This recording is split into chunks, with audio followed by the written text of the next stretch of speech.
चुप अस्सलाम वालेकुम नाज़रीन, मैं हूं आपका मेज़बान मुमताज़ जमाली। इस वक्त हम मौजूद हैं हाई कोर्ट में, और हाई कोर्ट में आज कमसन बच्ची के मुबैना अगवा केस में दो अहम बड़ी डेवलपमेंट सामने आई हैं। एक तो एमएलओ की दरख्वास्त पर देखेंगे कि आज उसमें क्या हुआ, और चालान जो चैलेंज किया गया है जो मुल्ज़िम के वकील की जानिब से, उस पर भी आज हम आपको तफसीलन आगाह करेंगे।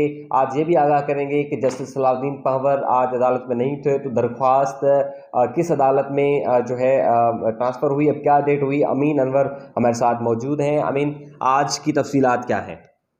जी देखें, आज दो दरख्वास्तों की समाअत थी, जिसमें पहली दरख्वास्त जो थी वो मुतासरा बच्ची के एमएलओ कराने से मुतालिक थी, जिस पर सिंध हाई कोर्ट के सिंगल बेंच ने हुक्म इम्तना जारी किया था जस्टिस सलाउद्दीन पंवर ने। और आज क्योंकि उनका बेंच अवेलेबल नहीं था, तो उनका जो केसेस थे वो ट्रांसफ़र हुए जस्टिस उमर सियाल के पास। वहाँ पर इन दोनों दरख्वास्तों की समाअत हुई है, जिसमें अदालत ने जो है वो एमएलओ रुकवाने से मुतालिक जो दरख्वास्त थी उसकी समाअत भी 8 सितंबर को जो है वो मुकर्रर की है, और 8 सितंबर को जो है उसकी मज़ीद समाअत होगी। और इसके साथ साथ जो मुल्ज़िम ज़हीर की जानिब से केस के चालान को अदालत में चैलेंज किया गया है, ट्रायल कोर्ट के फ़ैसले के ख़िलाफ़ सिंध हाई कोर्ट से रुजू किया गया है, उस पर भी अदालत ने फ़रीक़ैन को नोटिस जारी किए गए हैं कि आइंदा समाअत पर इस दरख्वास्त पे जो है वो मेंटेनेबिलिटी का भी इशू है वो भी देखा जाएगा। उसके साथ साथ जो मुल्ज़िम के वकील थे, उन्होंने दरख्वास्त की जो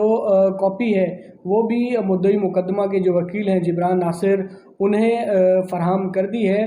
पहले तो इस मामले में जो है उन्होंने कुछ टाल मटोल से काम लिया, लेकिन जब मुल्ज़िम के वकील की जानिब से इस बात पर जोर दिया गया कि एज अ कर्टसी जो है वो कॉपी लेना चाहें तो वो देने के लिए तैयार है, तो बिलाखिर उन्होंने वो कॉपी अदालत में ही वो दरख्वास्त की जो नकूल हैं वो वसूल कर ली हैं मुद्दई मुकदमा के वकील ने। और 8 सितंबर को जो है वो मज़ीद इस दरख्वास्त पर दलाइल दिए जाएंगे, क्योंकि उनकी जानिब से ये मौक़िफ़ अपनाया गया है मुल्ज़िम ज़हीर के वकील की जानिब से दरख्वास्त में कि ट्रायल कोर्ट ने हक़ाइक़ को जो है वो नज़रअंदाज किया है, और लिहाजा जो ट्रायल कोर्ट का फ़ैसला है चालान की मंजूरी के हवाले से, उसे जो है वो कलअदम करार दिया जाए। तो उस पर अब मज़ीद समाअत जो है वो 8 सितंबर को होगी, और इसका जो रेगुलर बेंच होगा वो इस केस की समाअत करेगा।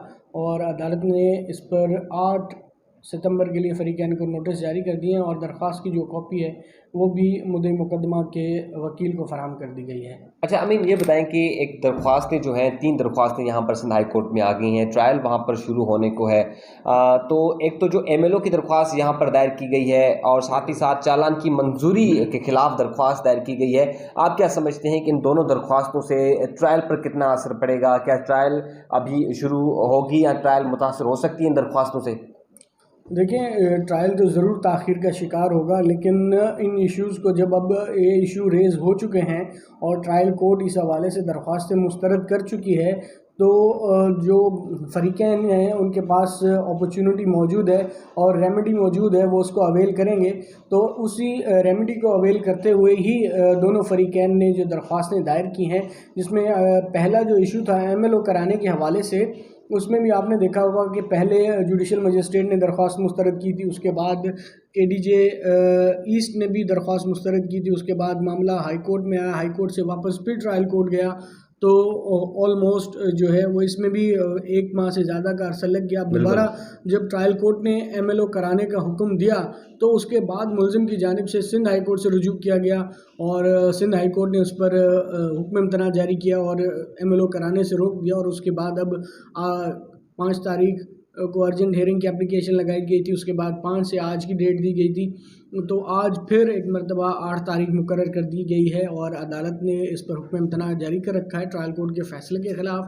और अब जबकि चालान आ चुका है कि इसका कॉग्निजेंस जो है वो लिए जा चुके हैं, मामला ट्रायल कोर्ट में जो है फ़र्द जुर्म की आयद होने की तरफ जा रहा था, लेकिन अब उस फैसले को भी ट्रायल कोर्ट के जो कॉग्निजेंस लेने के हवाले से जो ऑर्डर है एडीजे 7 का, उसको भी सिंध हाई कोर्ट में चैलेंज कर दिया गया है।